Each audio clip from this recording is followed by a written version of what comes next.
In honor of St. Patrick's Day, we're making Green Gold Jello Shots. Let's get started. A packet of lime jello into a 2-cup Pyrex measuring cup that I went ahead and heated the water in the microwave. Note, if you are going to boil water in your Pyrex in the microwave, make sure you put something like a wooden skewer or chopsticks in there to help give the water a nucleation point so you don't superheat the water, and then when you go to grab it out of the microwave and you jiggle it, it just explodes. Not fun. Packet of jello, and just stir until dissolved. All right, now for the alcohol. We're going to base this loosely off of a green tea shot, so we're gonna go with 2 ounces of peach schnapps. Technically, a green tea shot calls for Jameson, but I'm gonna use Bushmills because it was easier to come by, and it, in my opinion, is just as good as Jameson. Plus, we're making jello shots. So we did a cup of hot water, we did a 1/4 cup of peach schnapps, and so we're gonna go with 3/4 cup or 6 ounces of our Irish whiskey. Pro tip, keep this in the freezer beforehand.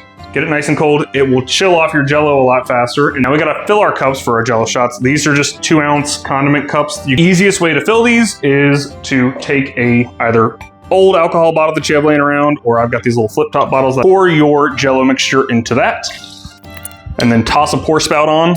And we're gonna shoot for somewhere between 3/4 and an ounce per jello shot. Make sure you're doing this on a cookie sheet. It just makes it easier to clean up.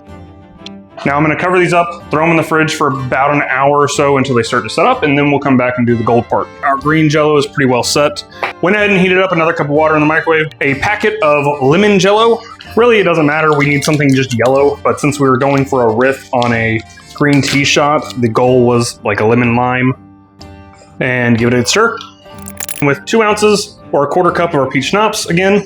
And remember, if you keep your Irish whiskey in the freezer, it will help to chill this out a lot faster, and help. 3/4 cup, 6 ounces. Now you could stop here and you'd have a beautiful green and yellow, greenish gold, but we're gonna be a little extra and add just a little bit of this edible gold glitter. It doesn't take much. Seriously, it doesn't take much. Like, that was maybe 1/8 of a teaspoon, and look at that. And again, we're shooting for 3/4 of an ounce to an ounce of this in each one of these. Now just cover all of these up, toss them back in the fridge for another hour or so they can firm up. All right, in an effort to be completely transparent, the gold did not come out the way I wanted it to. It kind of settled between the layers.